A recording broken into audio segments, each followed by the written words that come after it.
महाशिवरात्रि भारतीयों का एक प्रमुख त्यौहार है। यह भगवान शिव का प्रमुख पर्व है। माघ फागुन कृष्ण पक्ष चतुर्दशी को महाशिवरात्रि पर्व मनाया जाता है। माना जाता है कि सृष्टि का प्रारंभ इसी दिन से हुआ। पौराणिक कथाओं के अनुसार इस दिन सृष्टि का आरंभ अग्निलिंग के उदय से हुआ। इसी दिन भगवान शिव का विवाह देवी पार्वती के साथ हुआ था। महाशिवरात्रि के दिन भगवान शिव व पत्नी पार्वती की पूजा होती है। यह पूजा व्रत रखने के दौरान की जाती है। साल में होने वाली 12 शिवरात्रियों में से महाशिवरात्रियों को सबसे महत्वपूर्ण माना जाता है। भारत सहित पूरी दुनिया में महाशिवरात्रि का पावन पर्व बहुत ही उत्साह के साथ मनाया जाता है। कश्मीर शैव मत में इस त्यौहार को हर रात्रि और बोलचाल में हैरात या हेरत भी कहा जाता है। कथाएं। महाशिवरात्रि से संबंधित कई पौराणिक कथाएं हैं। समुद्र मंथन अमर अमृत का उत्पादन करने के लिए निश्चित था, लेकिन इसके साथ ही हलाहल नामक विष भी पैदा हुआ था। हलाहल विष में ब्रह्मांड को नष्ट करने की क्षमता थी और इसलिए केवल भगवान शिव को इसे नष्ट कर सकते थे। भगवान शिव ने हलाहल नामक विष को अपने कंठ में रख लिया था। जहर इतना शक्तिशाली था कि भगवान शिव बहुत दर्द से पीड़ित हो उठे थे और उनका गला भी बहुत नीला हो गया था। इस कारण से भगवान शिव नीलकंठ के नाम से प्रसिद्ध है। उपचार के लिए चिकित्सकों ने देवताओं को भगवान शिव को रात भर जागते रहने की सलाह दी। इस प्रकार भगवान शिव के चिंतन में एक सतर्कता रखी। शिव का आनंद लेने और जागने के लिए देवताओं ने अलग अलग नृत्य और संगीत बजाने। जैसे सुबह हुई, उनकी भक्ति से प्रसन्न भगवान शिव ने उन सभी को आशीर्वाद दिया। शिवरात्रि इस घटना का उत्सव है जिससे शिव ने दुनिया को बचाया। तब से इस दिन भक्त उपवास करते हैं।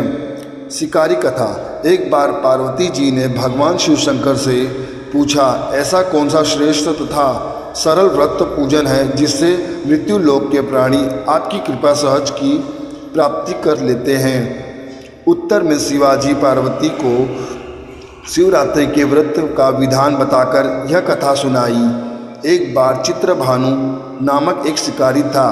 पशुओं की हत्या करके वह अपने कुटुंब को पालता था। वह एक साहूकार का ऋणी था, लेकिन उसका ऋण समय पर न चुका सका। क्रोधित साहूकार ने शिकारी को शिव मठ में बंदी बना लिया। संयोग से ही उस दिन शिवरात्रि थी। शिकारी ध्यानमग्न होकर शिव संबंधी धार्मिक बातें सुनता रहा। चतुर्दशी को उसने शिवरात्रि व्रत की कथा भी सुनी। संध्या होते ही साहूकार ने उसे अपने पास बुलाया और ऋण चुकाने के विषय में बात की। शिकारी अगले दिन सारा ऋण लौटा देने का वचन देकर बंधन से छूट गया। अपनी दिनचर्या की इस भांति वह जंगल में शिकार के लिए निकला, लेकिन दिन भर बंदी गृह में रहने के कारण भूख प्यास से व्याकुल था। शिकार करने के लिए वह एक तालाब के किनारे बेल वृक्ष पर पड़ाव बनाने लगा। बेल वृक्ष के नीचे शिवलिंग था जो बिल्व पत्रों से ढका हुआ था। शिकारी को उसका पता न चला। पड़ाव बनाते समय उसने जो टहनियाँ तोड़ी वे संयोग से शिवलिंग पर गिरी। इस प्रकार दिन भर भूखे प्यासे शिकारी का व्रत भी हो गया और शिवलिंग पर बेलपत्र भी चढ़ गया। एक प्रहर रात्रि बीत जाने के पर ग्रामीण मृगी तालाब पर पानी पीते हुए पहुंची। शिकारी ने धनुष पर तीर चढ़ाकर जो ही प्रत्यंचा खींची। मृगी बोली, मैं गर्भिणी हूँ, शीघ्र ही प्रसव करूँगी। तुम एक साथ 2 जीवों की हत्या करोगे, जो ठीक नहीं है। मैं बच्चे को जन्म देकर शीघ्र ही तुम्हारे समक्ष प्रस्तुत हो जाऊंगी, तब मार लेना। शिकारी ने प्रत्यंचा ढीला कर दी और मृगी जंगली झाड़ियों में लुप्त हो गई।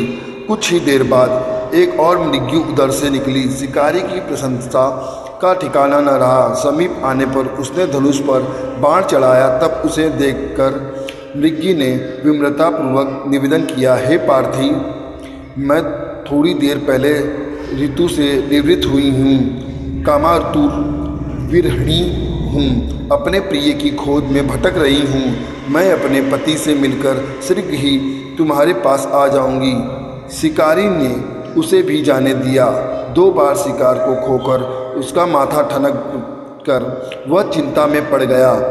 रात्रि का आखिरी पहर बीत रहा था, तभी एक अन्य मृगी अपने बच्चों के साथ उधर से निकली। शिकारी के लिए यह स्वर्ण अवसर था। उसने धनुष पर तीर चढ़ाने में देर नहीं लगाई, वह तीर छोड़ ही डाला। मृगी बोली, हे पार्थी, मैं इन बच्चों को इनके पिता के हवाले करके लौटूंगी। तब मुझे शिकारी हंसा और बोला, सामने आए शिकार को छोड़ दूँ? मैं ऐसा मूर्ख नहीं। इससे पहले मैं 2 बार अपने शिकार खो चुका हूँ। मेरे बच्चे भूख प्यास से तड़प रहे होंगे। उत्तर में मृगी ने फिर कहा, जैसे तुम्हें अपने बच्चों की ममता सता रही है, ठीक वैसे ही मुझे भी। इसलिए सिर्फ बच्चों के नाम पर मैं थोड़ी देर के लिए जीवनदान मांग रही हूँ, पर मैं थोड़ी देर में आ जाऊँगी। हे पार्थी, मेरा विश्वास, मैं इन्हें पिता के पास छोड़कर तुरंत लौटने की प्रतिज्ञा करती हूँ।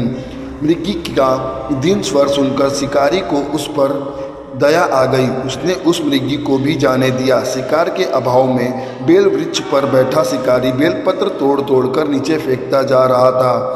पौन फटक को हुई तो एक हष्टपुष्ट मृग उसी रास्ते पर आया।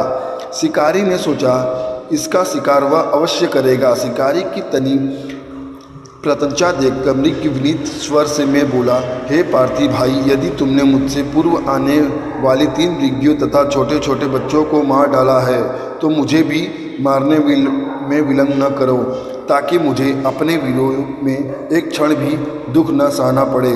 मैं उन मृगियों का पति हूँ। यदि तुमने उन्हें जीवन दान दिया है तो मुझे भी कुछ क्षण का जीवन देने की कृपा करो। मैं उनसे मिलकर तुम्हें समक्ष उपस्थित हो जाऊंगा।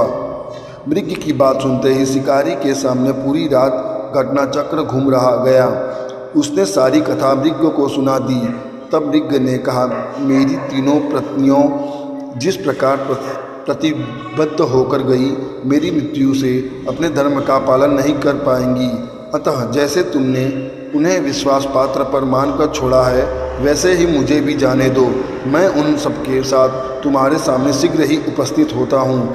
उपवास, रात्रि जागरण तथा शिवलिंग पर बेलपत्र चढ़ने से शिकारी का हिंसक हृदय निर्मल हो गया था। उसने भगवत शक्ति का वास हो गया था। धनुष तथा बाण उसके हाथ से सहज ही छूट गया। भगवान शिव की अनुकंपा से उसका हिंसक हृदय करुणिक भावों से भर गया। वह अपने अतीत के कर्मों को याद करके पश्चाताप की ज्वाला में जलने लगा। थोड़ी ही देर में वह मृग सपरिवार शिकारी के समक्ष उपस्थित हो गया, ताकि वह उनका शिकार कर सके। किंतु जंगली पशुओं की ऐसी सत्यता, सबतिता वेव सामूहिक प्रेम भावना देखकर शिकारी को बड़ी ग्वालिन हुई। उसने नेत्रों से आंसुओं की झड़ी लग गई। उस मृग परिवार को न मारकर शिकारी ने अपने कठोर हृदय को जीव हिंसा से हटा सदा के लिए कोमल एवं दयालु बना लिया। देवलोक से समस्त देव समाज भी इस घटना को देख रहे थे। घटना की परिणति को होते ही देवी देवताओं ने पुष्प की वर्षा की। तब शिकारी तथा मृग परिवार मोक्ष को प्राप्त हुए। इसलिए मनाई जाती है शिवरात्रि।